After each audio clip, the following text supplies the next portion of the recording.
औंढे ग्रामस्थांच्या वतीनं पुन्हा एकदा खूप खूप आभार. तसेच सर्वांचं कर्तृत्व दातृत्व नातृत्व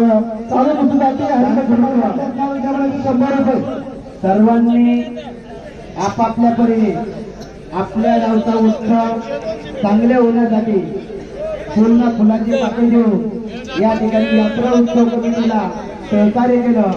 त्या सर्व दानशूरांचं पुनश्च एकदा सुट्टी नियोजन कमिटीच्या वतीने ग्रामस्थांच्या वतीने व संपूर्ण औंढे ग्रामस्थांच्या वतीने शब्द सुमनाने स्वागत करतो, आभार करतो.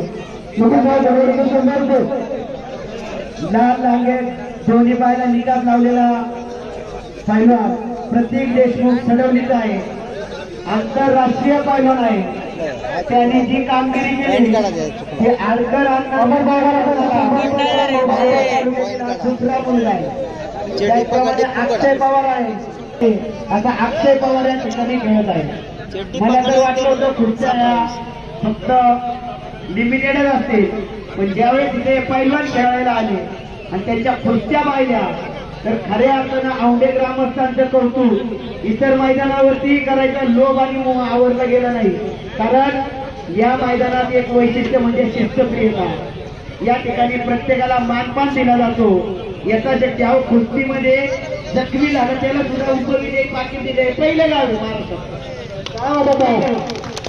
मी अनेक ठिकाणी जातो, भारतात जातो, परंतु जखमी पैलवानाला सुद्धा पराभूत म्हणला इनाम देणारं गाव माझ्या आयुष्याचं हे पहिलं गाव आहे. हे छाती ठोकपणे मी सांगतो. गाव जरी छोटं असलं तरी गावाचं नाव मोठं आहे. या ठिकाणी अनेक नामांकित पैलवान घडलेले आहेत, पण आता इतिहास कुणाला पाहिजे इच्छा होती. इतिहासाचा वसा घेऊन वर्तमानाचा अंदाज बांधून भविष्याचा नेम साधायचा असतो.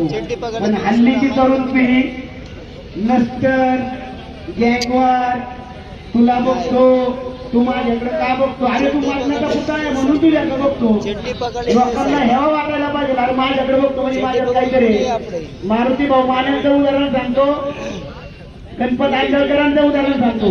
मारुती भाऊ माने पैलवान झाले. एका मार्गाच्या मुलाने त्यांना पैलवान बनवलं. कवटेश्वर गावामध्ये ते आलेले आहेत मारुती भाऊ माने. त्यांच्या पुरस्कार विजेते. रोज देवळीमध्ये एक तांब्या दुधाचा भरून ठेवलेला असायचा.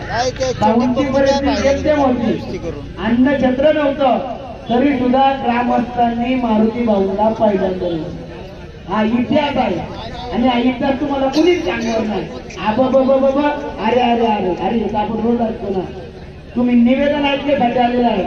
14 वर्ष 17 वर्ष 19 वर्ष वयोगट आहे. महाराष्ट्र शासनामध्ये 547 थेट खेळामधनं भरती झालेला अधिकारी आहे. याचा वसा आणि वारसा जपण्याचं काम तुम्ही आम्ही करत आहोत. ही कुस्ती तुमच्या समोर चाललेली आहे. ही राजाश्रयाची कुस्ती आहे. पूर्वापार राजाश्रय श्रीमंत शिवछत्रपती राजे यांना मावळ्यांनी साथ दिली. शेलार मामा पैलवान होते, यासाठी कंक पैलवान होते, मुरारबाजी पैलवान होते, तानाजी मालुसरे पैलवान होते, जीवा माला पैलवान होता. कदाचित जीवा माला पैलवान नसतं तर स्वराज्य आपण पाहू शकलो नसतो. हा इतिहास आहे. आणि हे सर्व पैलवान होळीच्या दुसऱ्या दिवशी होणाऱ्या धुलवडीच्या कुस्तीमधनं महाराजांनी ही नररत्न ओळखली होती. आज आपण गावातला पैलवान असतो तर त्याच्या बोकांडी बसायला दुसरा पैलवान घेऊन येतो. अशी आता गाव